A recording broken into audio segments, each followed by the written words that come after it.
नमस्कार।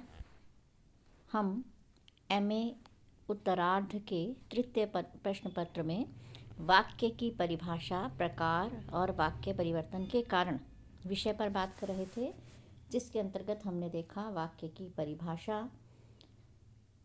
उसके बाद हमने देखा कि वाक्य जो है एक सहज इकाई है और एक शब्द भी वाक्य हो सकता है। उसके बाद हमने बात की है वाक्य के लिए आवश्यक तत्व, सार्थकता, योग्यता, आकांक्षा, सन्निधि और अनुवृत्ति की। इसके बाद आज हम बात करने जा रहे हैं वाक्य के अंग। वाक्य के अंग क्या हैं? तो वाक्य के अंग दो हैं, उद्देश्य और विधेय।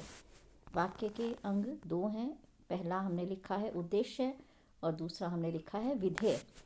अब उद्देश्य किसे कहते हैं? वाक्य में जिसके संबंध में या जिसके बारे में कुछ कहा जाता है उसे उद्देश्य कहते हैं। वाक्य में जिसके बारे में हम बात कर रहे हैं, जिसके बारे में कुछ कहा जा रहा है, उसे क्या कहते हैं? उद्देश्य।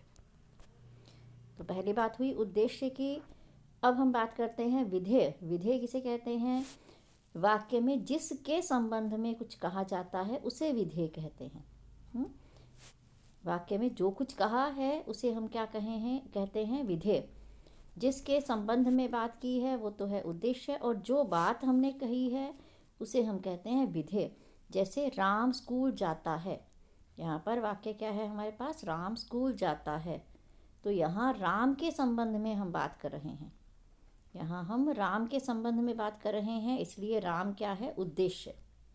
राम यहाँ पर हुआ उद्देश्य। और क्या बात हमने कही है?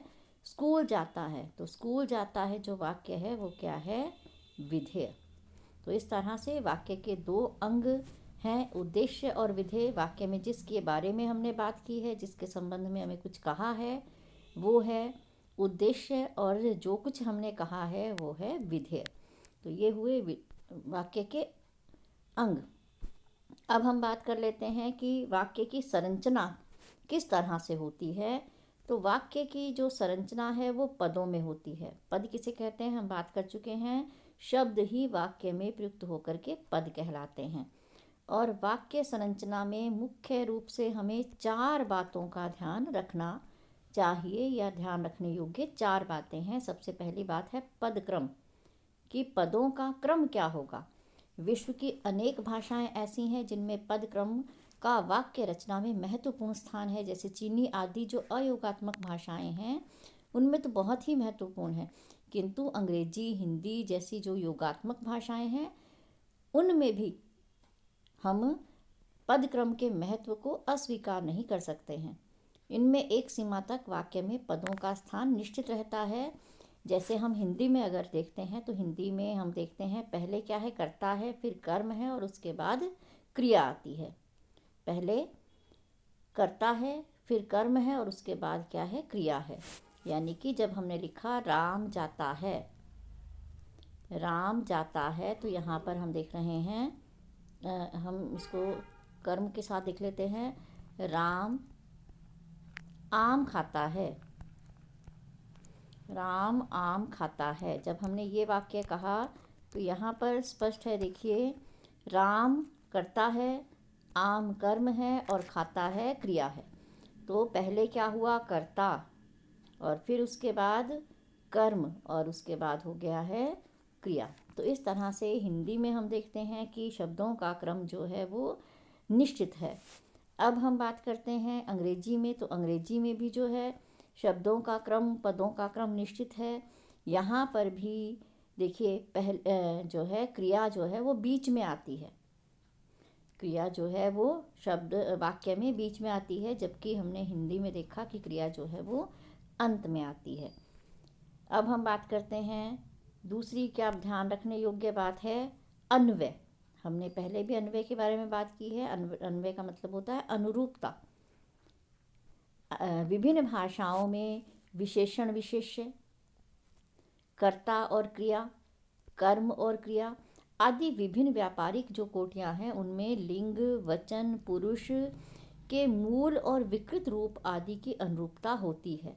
ध्यान देने योग्य है कि हर भाषा में अन्वय के नियम अलग अलग होते हैं, कि जो क्रिया है वो कर्ता के अनुसार बदलेगी या कर्म के अनुसार बदलेगी, या फिर लिंग जो है वो किसके अनुसार बदलेगा, ये सब जो है अलग अलग भाषा के अनुसार ही होगा।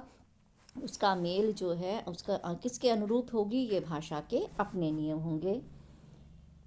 अब हम आगे बात कर लेते हैं लोप। वाक्य की संरचना में हम क्या देखते हैं, लोप। वाक्य रचना में कभी कभी अपेक्षित शब्दों का प्रयोग नहीं होता, कभी कभी कुछ का लोप भी हो जाता है, और यह लोप कुछ शब्दों का या पदों का ही होता है। जैसे राम जा रहा है, हमने लिखा राम जा रहा है, लेकिन इसी का जब हम नकारात्मक वाक्य बनाएंगे तो हम क्या कहते हैं, राम नहीं जा रहा, राम नहीं जा रहा। अब देखिए यहाँ पर है का हमने प्रयोग नहीं किया है का लोप है, लेकिन फिर भी ये पूरा वाक्य बन गया है। तो कभी कभी वाक्य संरचना में जो है लोप भी हो जाता है शब्दों का। फिर है लोप का जो विपरीत है वो है आगम।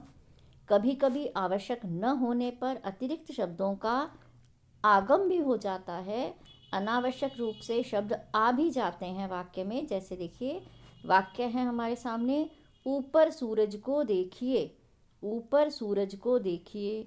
अब देखिए यहाँ पर ऊपर कहने की ज़रूरत नहीं थी, क्योंकि हमें पता है सूरज कहाँ है, ऊपर ही है। तो यहाँ पर अगर हम ऊपर शब्द न भी कहते तो भी वाक्य सही होता, लेकिन फिर भी यहाँ पर ऊपर शब्द कह दिया गया है। तो इस तरह से अतिरिक्त शब्द कई बार जो है वाक्य में आ जाते हैं, जिनकी आवश्यकता नहीं है फिर भी वो आ जाते हैं।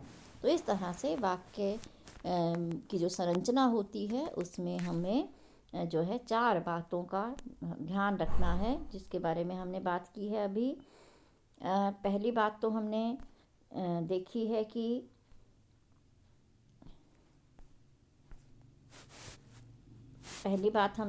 है कि पदक्रम, यहाँ पर हमने पदक्रम के बारे में बात की।